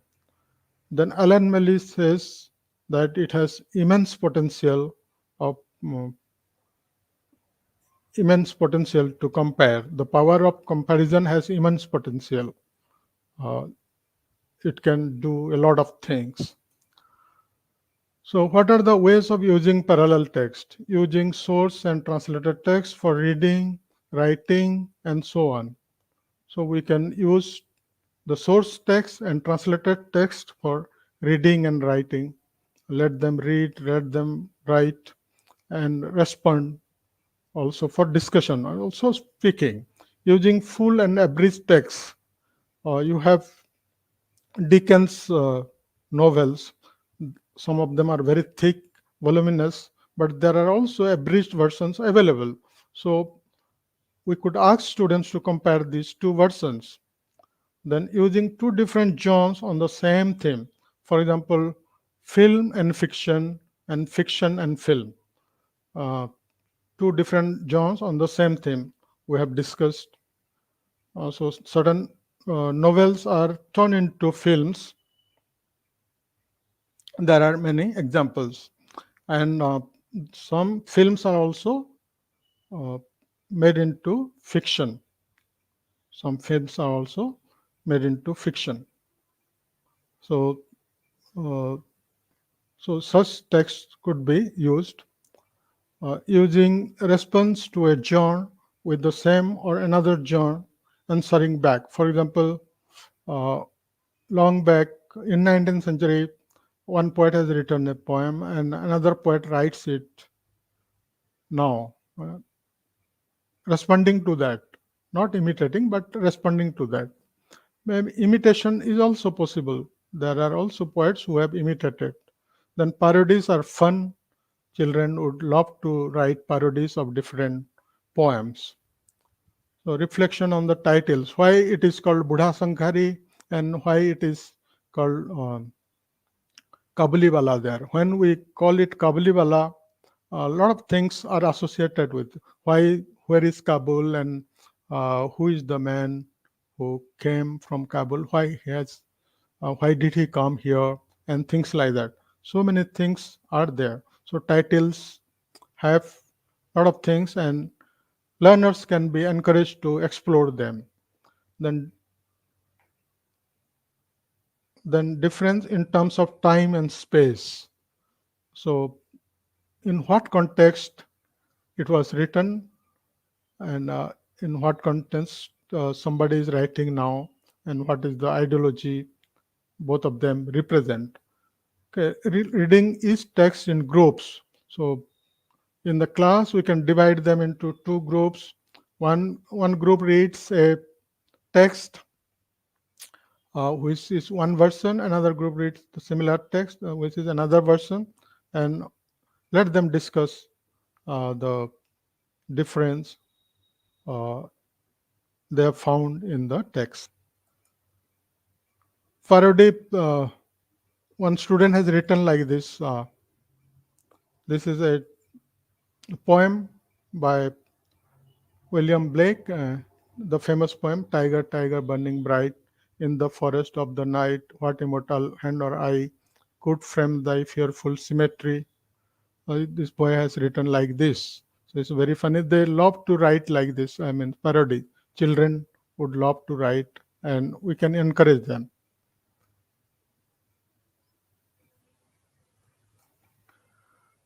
Then this is also another example of parody.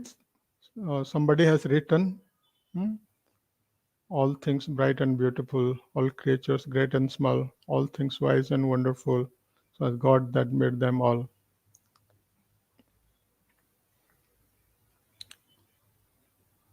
Sounds a bit funny and mischievous also, but children do it. They love to do it, and also they will learn language. So for that we can encourage them. I think there is no harm. Yes, as I was telling, a lot of publishing houses have different versions, different translations of the same text. NBT is one of them. I looked for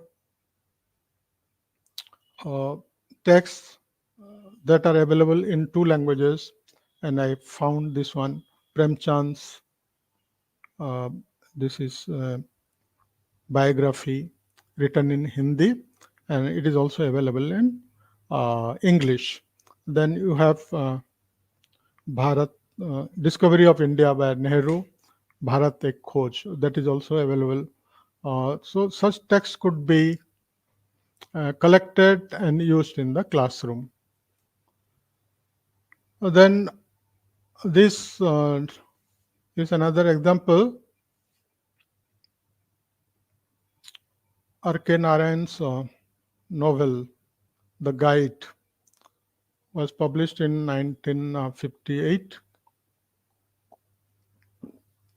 and it was made into a film, and the film is called Guide only, and Hindi film, and Devanand and Wahida Rahman have acted in it, a very good film. But when R.K. Narayan was asked about the film, how do you feel about the film? It is based on your novel. He said, this is not my story. That is not my story. It is quite different, he says. Okay, so these 2 versions are different, and there is a lot of scope to discuss, compare, and so on. So we'll have a glimpse of the a small piece at the end of the presentation. There is a short video on the film, and if some of you have read the novel, you will find that film is quite different. I have done an experiment or a small study with by using parallel text with my students. So I usually teach a course called Language Through Literature, and as part of the MA program, I taught this course during January, April 2020. And first I took a pre-test to know their skills in literary appreciation and writing skills. Okay, so the pre-test was for 20 marks. And I recorded the score students got. Usually their score was less, like it ranges from 10 to 12 and so in the pre-test. And I also looked at the problems they had in writing. And after I discovered those problems, I tried to address those problems, and in the process of teaching them in that semester, it's 4 months. Then after 4 months, I took another test, and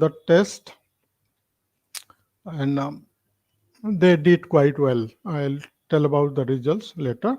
But I taught them aspects of literary appreciation relating to the text, to the context, finding the author's location, the historical context in which the text was written, analyzing the title, theme, tone, and mode of narration, reflection on the literary devices, such as metaphors, simile, images, allusions, alliteration, personification, etc., analyzing linguistic features, and so on. These components were taught to them for 4 months, and also some conventions of academic writing. After that, And these texts were helpful to me to teach them. HLB Moody's Literary Appreciation, Sethuraman's Indra and Siraman's Practical Criticism, wherein WL Handbook of Critical Approaches to Literature, uh, and so on. This text helped me. I use this text. Then I also use Elona Lecky's academic writing and my own text and materials. And after that, I took a post test, and in the post test, they did quite well, and they scored uh, 16 to 19 and so on. I also spoke to them, and they said that they gave in writing, in fact, that the inputs were helpful and they could do. And some of them wrote good comparison. Somebody compared Premchand's Godan in Hindi and English. Another person compared the K. Sachidananda's poem. Another person compared translations of Subramanyam Bharati's poems and its English translation. And they could write a lot of things. They did whole assignment on that. And that worked well. So ways of using parallel text, using the source and the translated text, using full and abridged text, using two different genres on the same, then using response to a genre with another genre. This we have already discussed. Then these are some suggested activities we can try. We are giving two poems and asking them to compare what are the poets saying in each poem. Which poem you like most and why? Describe the two lovers as described here. Just give a quick reading and that should be enough. Yeah, then activity 2, another couple of poems, and there are also questions. Questions.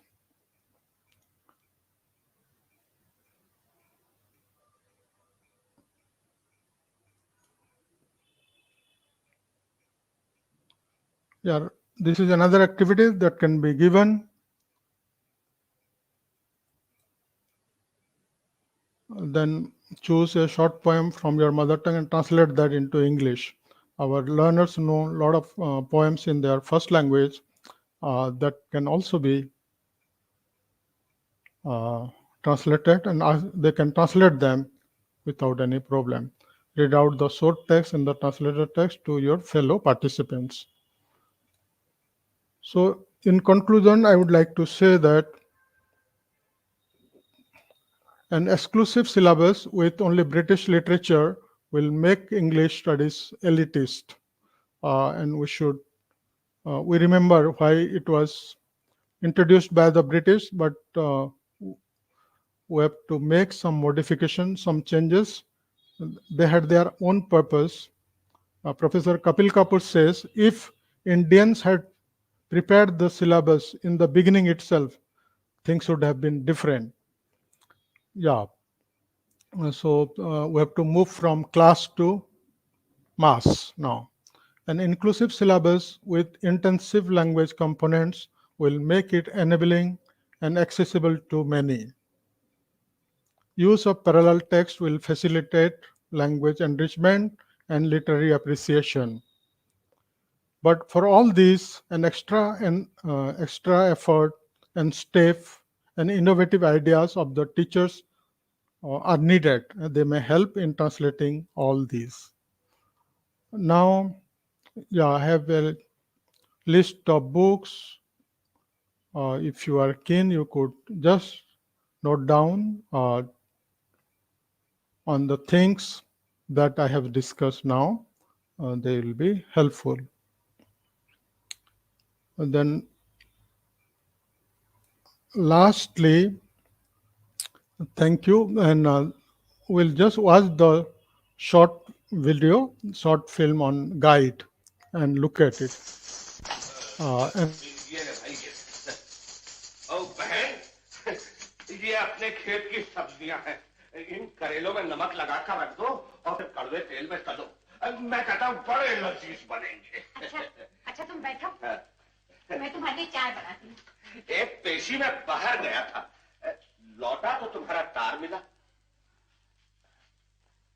नमस्ते मामा जी। जीते रहो। माँ, तुमने बताया नहीं कि तुमने मामा जी को तार दिया है। नहीं बताया? बहन, ऐसी बातों में बुजुर्गों की राय जरूर ले लिया करो। बड़े किस्से सुनते हैं तुम्हारे। ऐसी खबर लूंगा कि याद रखेगा। लो चाय पी लो। लो।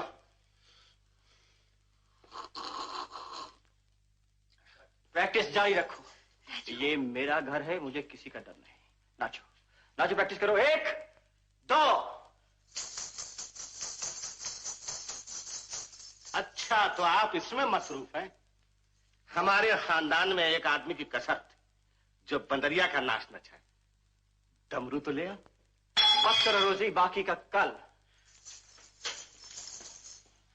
क्यों री छोकरी, ये तेरे बाप का घर है, तेरे भाई का घर है, तेरे खामिन का घर है। अगर नहीं है तो फिर तू यहाँ क्यों? हम नाचने वालों को अपने घर में नहीं रखा करते। इधर आइए मामा जी। अरे अब क्या झूठे आंसू बहाती है? हम अकल की बात कर रहे हैं, उसे समझ। मामा जी, अगली गाड़ी पकड़ और ले यहाँ से रवाना हो जा। टिकट हम तुझे खरीद देंगे। आप मेरे मामा नहीं होते तो मैं आपसे कहता कि आपको किसी लड़की से बात करने की तमीज नहीं। नौबत यहाँ तक पहुँच गई है। मेरे घर में मेरे मेहमान को बुरा भला कहने से पहले आपको मुझसे निपटना होगा। जबान दराजी करता है कुत्ते के पिल्ले। पिताजी को गाली देकर आप अपनी बहन की अच्छी इज्जत कर रहे हैं। एक तवाइफ के लिए तो मामा जी। अरे मैं कहता हूँ कि बदमाशी कर दिया तो घर से बाहर कर। कह दे अपने भाई से कि चला जाए, वरना मैं कुछ कर बैठूंगा। क्या कर बैठेगा? जरा मैं भी तो सुनो। राजू, अब खुश है तो चिढ़े, जी भर गया तेरा। माँ जी खबरदार मुझे।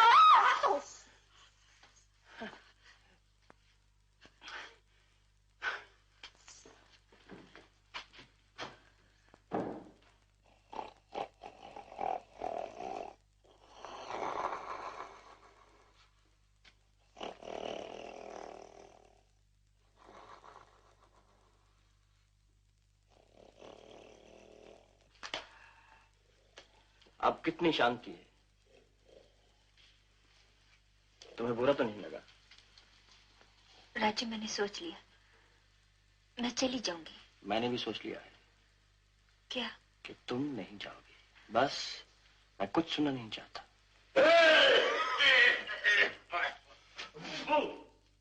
गाड़ी छूटने में सिर्फ 1 घंटा रह गया है। मुसाफिर तैयार है? वैसे इस लड़की से घर में रौनक अच्छी थी, लेकिन क्या करें, रोजी बेटी पता है गाड़ी 4:30 बजे की है। सामान बांध लिया तुमने? और ये क्या, ये तेरे कपड़े अभी तक यहीं पड़े हैं। तुम अच्छी तरह जानती हो माँ कि रोजी कहीं नहीं जा रही है। समझ से काम ले राजू, पराई औरत है, अपने घर जाएगी ठीक रहेगी। इसका कोई घर नहीं माँ, कोई सहारा नहीं, इसे यहीं रहना है। इसे यहीं रहना है तो मुझे यहाँ से जाना पड़ेगा। अरे जब तक मैं जिंदा हूँ मेरा घर मेरी बहन का घर है। मैं तुम्हें नहीं जाने दूंगा। तू जाकर इसे रेल में ढकेला, तब तेरी माँ यहाँ रहेगी। तूने उसे समझा क्या है कि वो एक नाचने वाले? मैं माँ से बात करता हूँ, आप खामोश रह सकते हैं। किससे बात कर रहा है नामुराद? मैं तुझसे कहता हूँ कि तू उसे घर से निकालता है या नहीं? नहीं। ठीक है बहन, सामान बांधो, बस 5 बजे जाती है। माँ तुम जा तो नहीं रही हो? कैसी बेशरम है, मजाल है कि दर्द से मत हो जाए। तौबा तौबा तौबा। आप मत जाइए, मैं आपके पाँव पड़ती हूँ माँ जी। माँ जी, और थोड़ी सी देर में तू मुझे मामा जी कहेगी। तेरी माँ को यहाँ से जाने की जरूरत नहीं। अगर मैं चाहूं तो तेरी छुट्टी कर दूं। तेरा बाप कोई बेवकूफ नहीं था। आधी जायदाद का हक मेरी बहन को देके गया है। माँ अगर तुम गई तो कह देता हूँ कि जिंदगी भर मेरा मुंह नहीं देखोगी।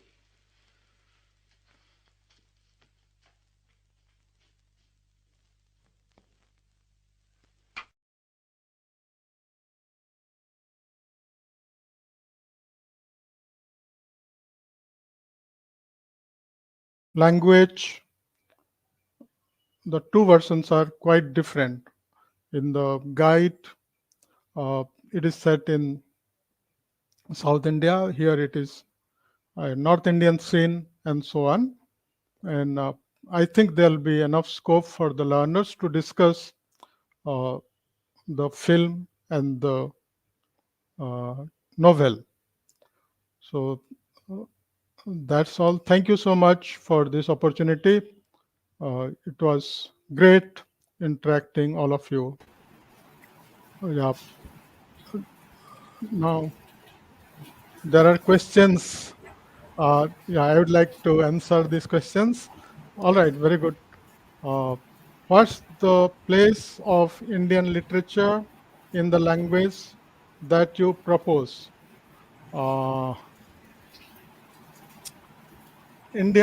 place of Indian literature in our syllabus should be very important. It's substantial, and it should find a substantial place in our syllabus. A few years back, I just made a survey of the syllabus, English anthologies that are prescribed for undergraduate students, and I found that I looked at the anthologies prescribed in 10 universities, and I found that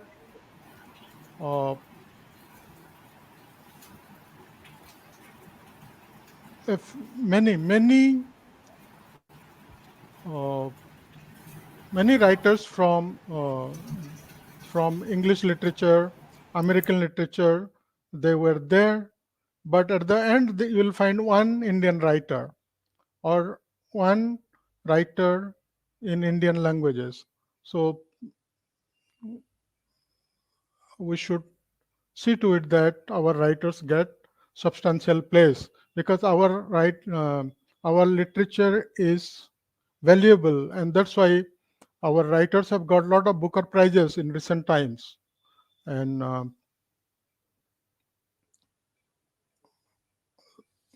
that's how I look at this. We should have a substantial place, because our learners can relate to the situations they are in, and they can write more, they can speak more on these texts.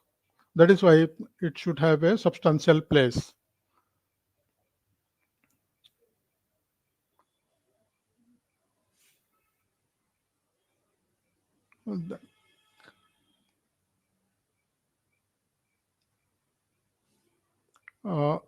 Yes, there is a question. Can Jibanananda Das's poem be used as parallel text thematically with folk? I have not read Jibanananda Das's poem, but if it is related to folk, if it is related to hurdles and problems, if it is identical, why not? Certainly, it should be also utilized. So we can think of texts that have similar themes and all. Yeah, there is another question. How can we incorporate more text written in this subcontinent as parallel text than translated or abridged text? Yeah, we can make a survey through discussion, through our search. We'll find out more texts, and that can be included. For whatever work I have done, I have taken 1 year to find materials and all. So if we take more time, or if each one of us tries, I think we'll get more text and make them available. I involved students also, and they did help me. So by doing that, we can have more text in our own subcontinent.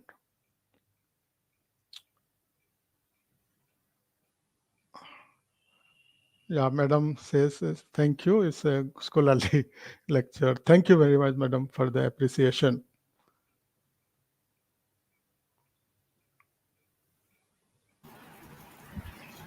Thank you, Professor Mahanand, for this actually scholarly rendering of what was supposed to be teaching language through literature. We really enjoyed your talk and got to know we here are a literature department, and it was very helpful to know, and I'm sure the participants also have benefited on how to use literature for uh, language acquiring skills. So you, of course, began by telling us language, the English language, as a colonial language and the language of the elite class, meant primarily to civilize the Indian masses, trying to project the white men as superior, their culture, their language as superior to our own, and how today, after decades of independence, we might, all because English is certainly not leaving the country, like Rosie perhaps does or not, but so English, since it has come to stay, I think your proposition was to make it ours, to bring it to the masses, to the common people, and the methods that might be used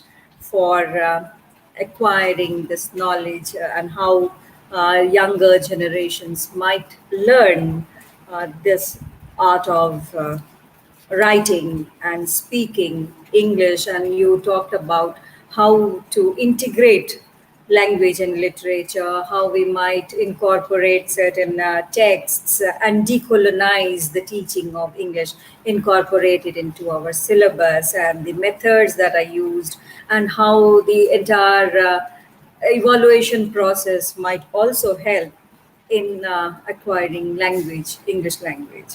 So what I found very interesting was this use of parallel text. You gave wonderful examples about of say Blake's London and Samuel Johnson's London, how they might be compared. This was very entertaining. Yes, guide and the movie and the novel, though far apart from each other, how we might study them, and it will certainly create curiosity and interest among the learners. Uh, and since someone was asking about the texts written in India and how they might be used as parallel texts, I think you did give the example of Tagore's Gitanjali, which we may not always call a translation. It was, after all, Tagore wrote it himself. Yes. So there are these uses which you did talk about. So thank you so much.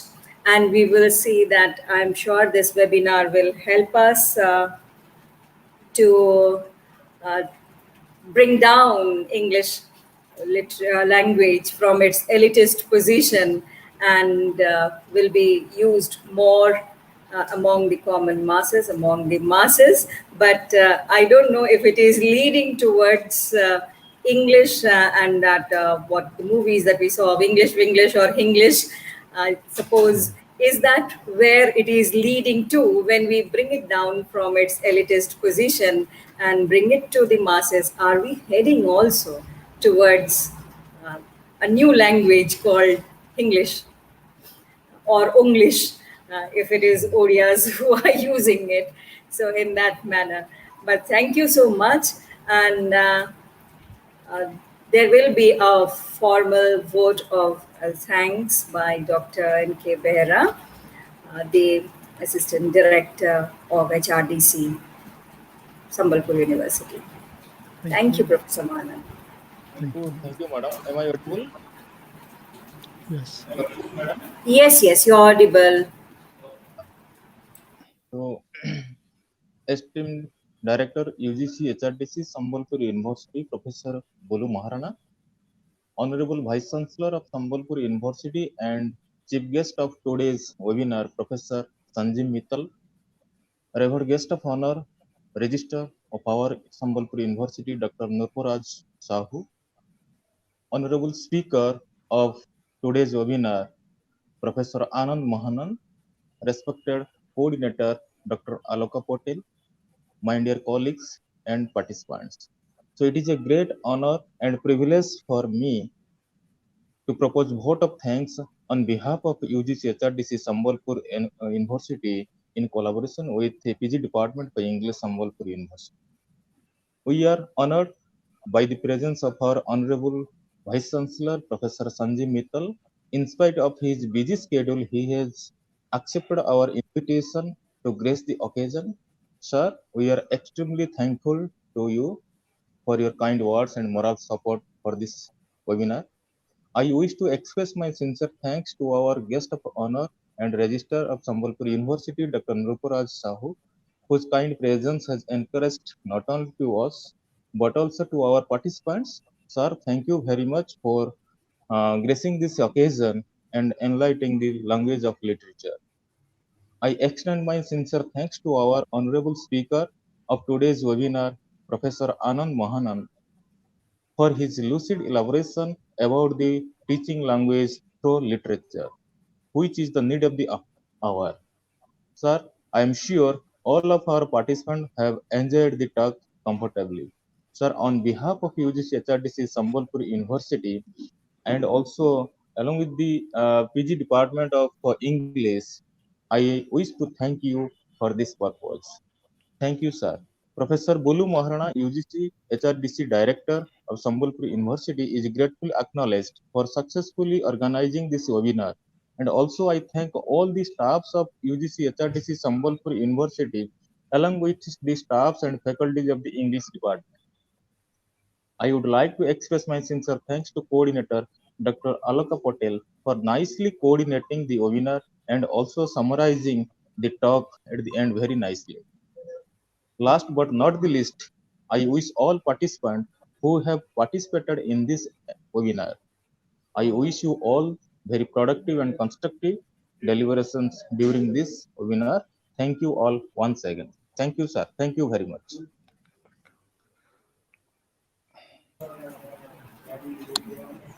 Thank you. Sir.